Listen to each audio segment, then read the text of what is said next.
Hello दोस्तों, स्वागत है आपका मेरे चैनल टेक्निकल अभी में।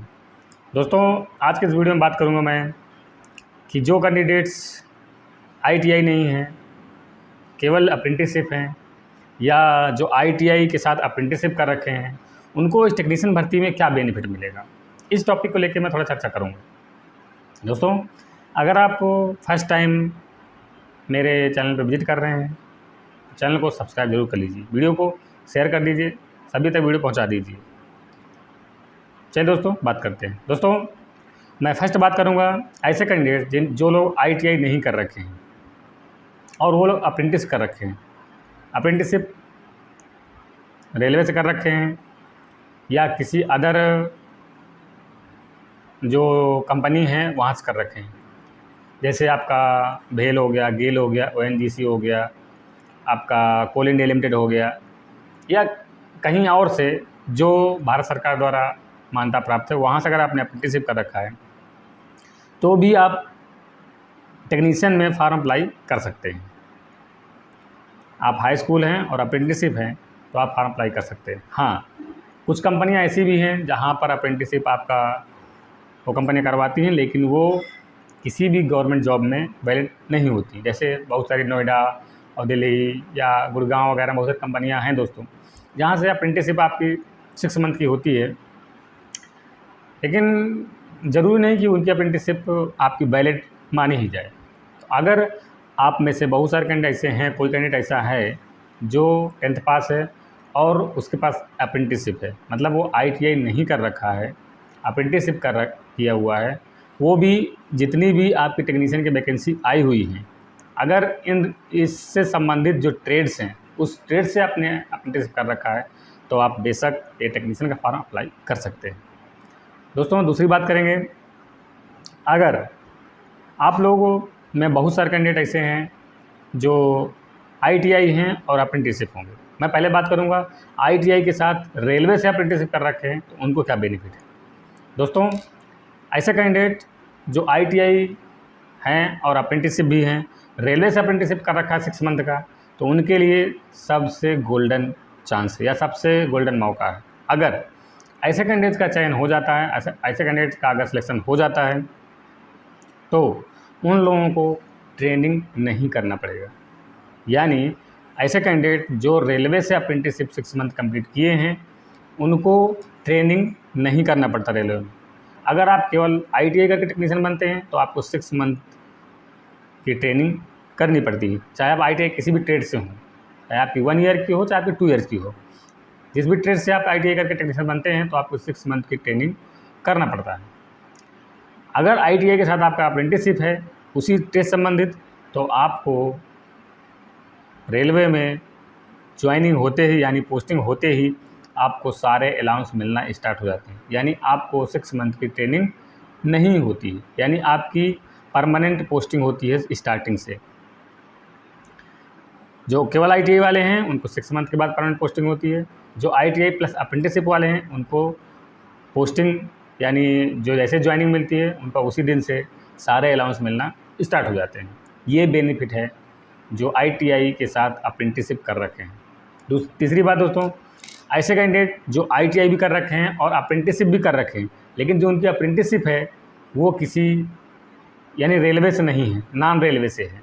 जैसे मैं पहले बताया ना आपको कि आपकी अप्रेंटिसशिप भेल है, गेल है, ओएनजीसी है, कोल इंडिया लिमिटेड है, एक्सेट्रा जितनी भी और चीज़ें हैं, अगर आपने वहाँ से अप्रेंटिसशिप कर रखी है, रेलवे से आपने अप्रेंटिसशिप नहीं की है, तो आपका अगर सिलेक्शन होता है तो आपको आईटीआई वाले जो कैंडिडेट्स हैं उन्हीं के बराबर आपको 6 मंथ की ट्रेनिंग देना पड़ेगा।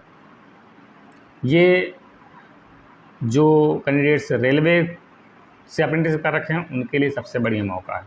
आप अप्रेंटिसशिप कहाँ से किए हैं उसका एडवांटेज आपको मिलता है जब आपका प्रमोशन होता है, या जो आपका एसआर बुक होता है उसमें आपकी सारी क्वालिफ़िकेशन सबमिट कर दी जाती है। आपने आईटीआई कर रखा है, आप 10th पास हैं, आप ग्रेजुएशन हैं, आपने अप्रेंटिसशिप कर रखी है, जितनी भी चीज़ें हैं आप उसमें जब आपकी ज्वाइनिंग होती है उस टाइम पर उसमें सारी चीज़ एंट्री कर दी जाती है।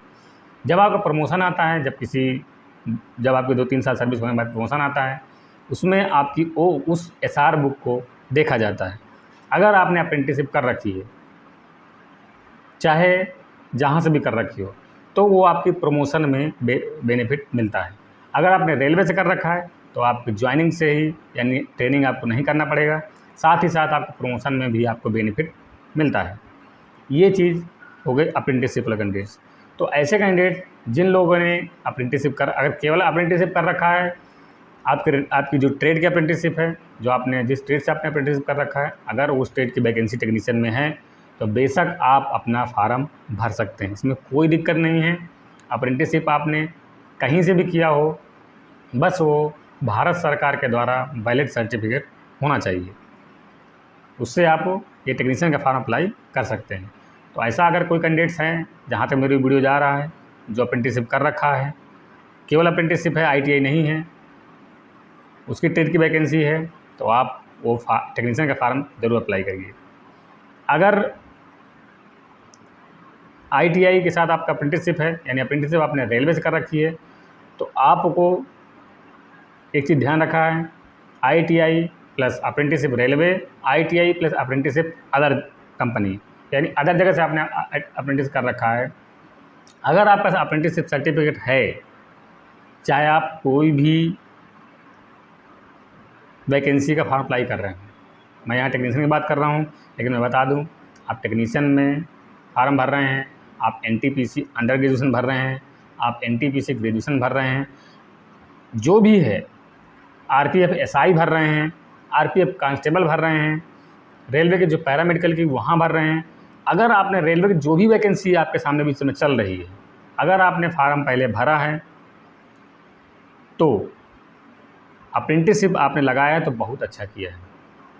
अगर अप्रेंटिसशिप जैसे टेक्नीशियन के अभी फार्म चल रहे हैं, NTPC फार्म चल रहे हैं, वहाँ पर अगर अप्रेंटिसशिप आपके पास है और उस अप्रेंटिसशिप का किसी भी आपके एजुकेशन क्वालिफ़िकेशन के साथ सेशन मैच नहीं है, तो आप उस अप्रेंटिसशिप को अपने डॉक्यूमेंट्स में या फार्म में मेंशन ज़रूर करिए। उससे आप जब आप DB में जाएंगे या जब आपकी जॉब लगेगी, उस टाइम आपको उसका बेनिफिट मिलेगा। इसलिए जो भी आपका क्वालिफ़िकेशन है, वैलिड क्वालिफ़िकेशन है, जो एक सिस्टम से जो क्वालिफ़िकेशन आएगा वैसा है, तो आप सारा क्वालिफ़िकेशन अपने उसमें ऐड करने की कोशिश करिए, क्योंकि सारा क्वालिफ़िकेशन अगर यहाँ ऐड रहेगा तो आप जब आप ज्वाइनिंग करेंगे उस टाइम पे आपकी SR बुक में सारा क्वालिफ़िकेशन ऐड करने में आपको ईजी रहेगा। इसलिए आपके पास जितना भी क्वालिफ़िकेशन है, आपने हाई स्कूल किया है, इंटर किया है, ITI किया है, ग्रेजुएशन किया है, अप्रेंटिसशिप किया है, अगर कोई और डिग्री आपने कर रखी है, वो डिग्री भी उसमें मेंशन करिए, उसका आपको कहीं ना कहीं बेनिफिट मिल सकता है और आपको करना चाहिए, उससे कोई नुकसान नहीं है। आपकी वैलिड डिग्री है, आपकी सही तरीके से डिग्री की हुई है, आप उसको अपने फार्म में मेंशन ज़रूर करिए, इस चीज़ को ध्यान रखिए। अगर आपके पास डिग्री आप मेंशन नहीं कर पाते हैं किसी रीजन से, जैसे बहुत सारे कैंडिडेट्स होंगे जिनके पास डिग्री अभी आने वाली हो, यानी फार्म क्लोज होने के बाद डिग्री आएगी, तो जब आप ज्वाइनिंग में जाइए, जब आपकी ज्वाइनिंग हो या आपका DB होने के बाद जब ज्वाइनिंग हो, उस टाइम पर आप अपना सारा क्वालिफ़िकेशन ज़रूर सबमिट करिएगा। इस चीज़ को ध्यान रखिए, क्योंकि बाद में ऐड होता है लेकिन उसमें टाइम लगता है, आपको ऑफिस चक्कर लगाना, लिपिक से बात करना, बार बार ऑफिस जाना, थोड़ा प्रॉब्लम होता है। अगर आप पहले से सारे अपने क्वालिफ़िकेशन ऐड रखेंगे तो आपको कहीं जाने की ज़रूरत नहीं है। आप जो भी फार्म भरना चाहें, जो भी अदर पोस्ट जाना चाहें, जो भी करना चाहें, सब कुछ आपके लिए एलिजिबल रहेगा। आप रेलवे में कोई भी GDC एग्ज़ाम आता है, आपको अलग से जैसे NOC लेते हैं तो उसमें सारी डिटेल देना पड़ता है, हम इसके लिए एलिजिबल हैं, हमारा ये क्वालिफ़िकेशन है। सपोज दैट जैसे आप बहुत सारे कैंडिडेट्स होंगे जो ALP टेक्नीशियन बन जाते हैं, उसके बाद GDC का जो एग्ज़ाम आता है, यानी station master, goods guard etcetera के लिए जो GDC का एग्ज़ाम आता है, वहाँ फार्म भर दिए, बाद में वो NOC के लिए अप्लाई करते हैं। उसमें प्रॉब्लम ये होता है दोस्तों कि आपको पूछता है, आपने अगर इतनी क्वालिफ़िकेशन कर रखी है तो आपने उसको पहले सबमिट क्यों नहीं किया, या आप जब आप DB हुआ आपका, जब आपने ज्वाइनिंग की, उससे पहले जितनी भी डिग्री आपके पास हैं वो सारी डिग्री आपने यहाँ पर सबमिट क्यों नहीं की। रेलवे को सूचित क्यों नहीं किया। इसलिए आप इस चीज़ को विशेष ध्यान रखिए। जितने भी कैंडिडेट्स हैं, जहाँ तक मेरा वीडियो जा रहा है, आप टेक्नीशियन फार्म भर रहे हैं, एनटीपीसी फार्म भर रहे हैं, जो भी फार्म रेलवे का अप्लाई कर रहे हैं, आपका जितने भी वैलिड सर्टिफिकेट हों, वैलिड क्वालिफ़िकेशन हो, उस सभी को अपने फार्म में मेंशन ज़रूर करिए। उससे आपको एडवांटेज ही मिलता है, नुकसान कुछ भी नहीं है। आपके पास डिग्री है, आप उसको सबमिट करिए उसमें।